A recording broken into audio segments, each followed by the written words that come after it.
Welcome back साथियों, आपका स्वागत है फिर से आपके अपने YouTube चैनल ऑनलाइन यूसीसी में। दोस्तों, आज मैं आप लोगों के बीच में रासायनिक बंधन की क्लास को लेकर आया हूं, जिसमें मैं आपको बताऊंगा कि रासायनिक बंधन का प्रकार कितने होते हैं, रासायनिक बंधन किसे कहते हैं। तो पहले जानते हैं कि कोई भी अणु जो होते हैं परमाणुओं में बनते हैं तो उसके बीच में एक बल कार्य करता है। बल कार्य करने के बाद वह एक बंधन बना लेता है, उसे ही हम रासायनिक बंधन कहते हैं। कहने का अर्थ आया कि जब कोई भी तत्व यौगिक का निर्माण करेगा तो जब दो तत्व रहेगा तो वो आपस में जुट के बंधन बना के रखेंगे, तो वही बंधन जो बनेगा उसे ही हम रासायनिक बंधन कहते हैं। जैसे देखिए कि Na और Cl जब आपस में मिलता है तो यह बना लेता है NaCl। तो दोस्तों, Na और Cl जब दोनों आपस में एक बन गया तो ये दोनों को आपस में जोड़ के रखने वाला एक बल कार्य करता होगा, बांध कर रखने वाला एक बंधन होगा, उसे ही हम रासायनिक बंधन कहते हैं। रासायनिक बंधन जो होते हैं वह दो प्रकार के होते हैं। एक होता है वैद्युत संयोजन बंधन और एक होता है सहसंयोजन बंधन। रासायनिक बंधन दो प्रकार के होते हैं। पहला हुआ वैद्युत संयोजन बंधन, वैद्युत संयोजन बंधन, और दूसरा हमारा होता है सहसंयोजन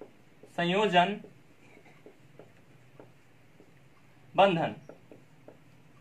दोस्तों, एक हमारा हुआ वैद्युत संयोजन बंधन, एक हुआ हमारा सहसंयोजन बंधन। दोनों की पहले हम परिभाषा को समझते हैं, क्योंकि हम परिभाषा को समझेंगे तो हमें बंधन समझने में ज्यादा वक्त लगेगा नहीं। और एक बार आपको ऐसा विश्वास दिलाता हूं कि आप भूल नहीं पाइएगा फिर से कि रासायनिक बंधन किसे कहते हैं। वैद्युत संयोजन बंधन समझ लीजिए कि ऐसा बंधन कि जिसमें ले और दिया जाता है। कहने का अर्थ है जब हम मंदिर में जाते हैं, कहीं भिखारी बैठा रहता है तो उसे हम रुपया देते हैं तो उससे हम फिर ले नहीं सकते हैं ना। तो उससे जब हम ले नहीं सकते मतलब कि उसको दे दिए हम, तो ऐसी बंधन को हम वैद्युत संयोजन बंधन।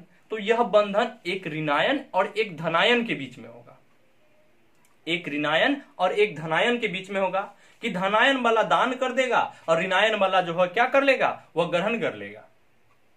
तो यह भिखारी वाला बात हो गया कि कोई राजा गया और उस भिखारी को 2 रुपया दे दिया दान में, तो दिया, कोई 1 रुपया दिया, कोई 2 रुपया दिया, कोई 3 रुपया दिया, मतलब भिखारी को दान करने वाले बंधन। तो ऐसी बंधन को हम वैद्युत संयोजन बंधन कहेंगे। तो यह ऋणायन एवं धनायन के बीच में बनते हैं। तो सबसे पहले जानते हैं कि वैद्युत संयोजन की चर्चा हो रही है तो पहले वैद्युत संयोजन की जानते हैं कि वैद्युत संयोजन बंधन 3 प्रकार के होते हैं। कि मतलब कि 1 रुपया दान वाला, 2 रुपया दान वाला और 3 रुपया दान वाला को हम जानेंगे। तो जब 1 रुपया वैद्युत संयोजन बंधन जो है वह 3 प्रकार के होता है। एक एकल वैद्युत संयोजन बंधन, द्विक वैद्युत संयोजन बंधन एवं त्रिक संयोजन बंधन। इतना समझ लीजिए कि जब 1 रुपया दान ग्रहण वाला काम होगा तो एकल, 2 रुपया वाला दान ग्रहण वाला बात होगी तो द्विक, और 3 रुपया वाला दान ग्रहण वाली बात होगा तो त्रिक। तो समझिए पहले कि सोडियम की बाह्यतम सेल में कितना है इलेक्ट्रॉन, 1 इलेक्ट्रॉन है। कितना इलेक्ट्रॉन है, 1 इलेक्ट्रॉन है। और क्लोरीन के बाह्यतम सेल में कितना इलेक्ट्रॉन है, तो 7 इलेक्ट्रॉन है। दोस्तों, आप एक चीज समझिए कि अष्टक नियम के अनुसार, मैंने आपको बार बार अष्टक नियम का चर्चा इसलिए कर रहा हूं कि आप समझे। अष्टक के अनुसार यह होता है कि कोई भी तत्व की बाह्यतम सेल में 8 इलेक्ट्रॉन पूरा करना चाहता है, इसके लिए या तो वह त्याग करेगा या ग्रहण करेगा या साझा करके, लेकिन अपने बाह्यतम सेल में वह 8 इलेक्ट्रॉन पूरा करेगा ही करेगा। तो इसी बंधन को पूरा करने के लिए वह रासायनिक बंधन का काम करता है। तो यहां हमने सोडियम के साथ क्लोरीन को इसलिए लाया कि सोडियम जो है 1 इलेक्ट्रॉन का त्याग करेगा, तो ग्रहण कोई एक ही करने वाला आना चाहिए कि भाई जब 1 रुपया दे रहा है तो किसी को एक जरूरत होगा, वही ना आएगा। तो यहाँ क्लोरीन की बाह्यतम सेल में 7 इलेक्ट्रॉन होता है। 7 इलेक्ट्रॉन होता है तो यह 1 इलेक्ट्रॉन ग्रहण करेगा और इस प्रकार यह अष्टक पूरा कर लेगा। जैसे समझिए कि सोडियम, तो सोडियम के बाद पूरा इलेक्ट्रॉनिक विन्यास समझिए कि 2, 8 और 1। इसके इलेक्ट्रॉनिक विन्यास 2, 8 एवं 7। इसके बाह्यतम सेल में 1 इलेक्ट्रॉन है इसके बायतम सेल में 7 इलेक्ट्रॉन है।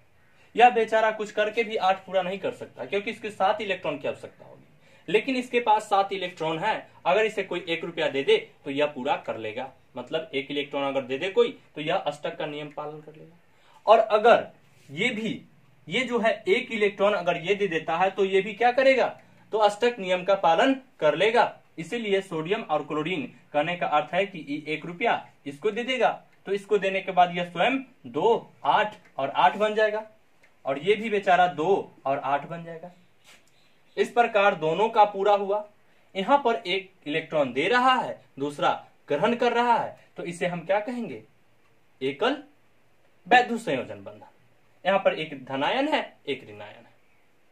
अब बात आती है कि द्विक वैद्युत संयोजन बंधन। द्विक वैद्युत संयोजन की चर्चा हम करते हैं तो देखिए MgO मैग्नीशियम और ऑक्सीजन के बीच में, मैग्नीशियम के बायतम सेल में कितना इलेक्ट्रॉन है, 2 इलेक्ट्रॉन है। कि देखिए कि Mg मैग्नीशियम का परमाणु संख्या 12 होता है, इसका इलेक्ट्रॉनिक विन्यास जब हम लिखते हैं 2, 8, 2। और ऑक्सीजन का हम क्या लिखते हैं, तो ऑक्सीजन का लिखते हैं 2, 6। ये ऑक्सीजन का है और ये मैग्नीशियम का है। दोस्तों देखिए इसके बायतम सेल में 2 इलेक्ट्रॉन है और इसके बायतम सेल में 6 इलेक्ट्रॉन है। तो यहां इसको पूरा करने के लिए इसे आवश्यकता है 2 इलेक्ट्रॉनों की, कि अगर इसे कोई 2 दे देता है तो यह अपना अष्टक पूरा कर लेगा, और ये भी अपना 2 इलेक्ट्रॉन त्याग देता है तो इस प्रकार ये भी क्या करेगा, इसका भी अष्टक पूरा हो जाएगा।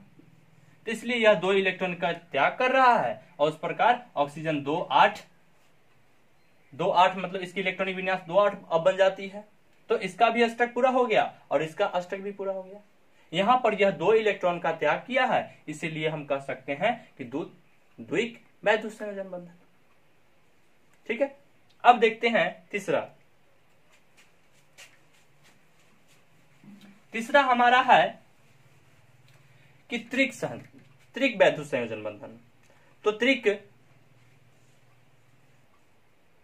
देखिए दोस्तों त्रिक वैद्युत संयोजन बंधन के बारे में, तो 3 गो त्यागने वाला एवं 3 गो ग्रहण करने वाला होना चाहिए। तो एल्युमिनियम एवं बोरॉन के बीच का बंधन कि Al, तो ये Al जो यह कितना बंधन है, तो एल्युमिनियम के पास कितना इलेक्ट्रॉन होता है, तो बायतम सेल में 3 इलेक्ट्रॉन होता है। इलेक्ट्रॉनिक विन्यास को समझिए कि 2, 8 और 3 यह एल्युमिनियम का होता है, और इसका क्या हुआ, तो 2 और 5।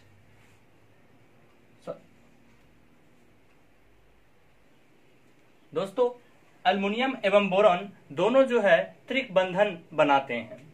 एल्युमिनियम का इलेक्ट्रॉनिक विन्यास 2, 8 एवं 3 होता है, एवं बोरॉन का क्या होता है, 2 एवं 3 होता है।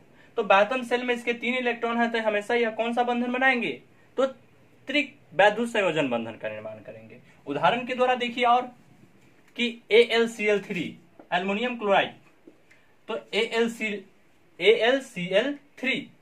तो दोस्तों इसके एल्युमिनियम का इलेक्ट्रॉनिक विन्यास क्या होता है, 2, 8 एवं 3। और आपको अभी मैंने बताया कि एक क्लोरीन को कितना चाहिए, तो 1 इलेक्ट्रॉन। यहां पर कितने क्लोरीन है, तो 3 क्लोरीन है। तो यह 3 जो है, यह तीन जो इलेक्ट्रॉन है किसका, एल्युमिनियम का, यह तीनों इलेक्ट्रॉन क्लोरीन में बांट देगा कि तीनों भिखारी लो पैसा। तो 3 बांट रहा है, तो जब 3 बांट रहा है तो ऐसे बंधन को हम क्या कहेंगे, त्रिक वैद्युत संयोजन बंधन। दोस्तों वैद्युत संयोजन बंधन का एक नाम और आप याद रखिएगा, आयनिक बंधन। वैद्युत संयोजन बंधन को ही आयनिक बंधन के नाम से जाना जाता है। तो आप जान लीजिए, फिर से एक बार रिवीजन करा देते हैं आपको कि जब 1 इलेक्ट्रॉन का त्याग हो, कोई ग्रहण करे तो एकल, 2 का ग्रहण या त्याग हो तो द्विक, और 3 का त्याग हो तो त्रिक। आशा करते हैं आज का वीडियो समझ में हो गया। अगला वीडियो जो है आपके लिए बहुत महत्वपूर्ण होगा, क्योंकि अगले वीडियो में मैं आप लोग के लिए सहसंयोजी बंधन के बारे में बताऊंगा, जिससे कि एग्जाम में काफी प्रश्न पूछे जाते हैं। इसलिए अगला वीडियो देखना नहीं भूलिएगा। आज के लिए धन्यवाद।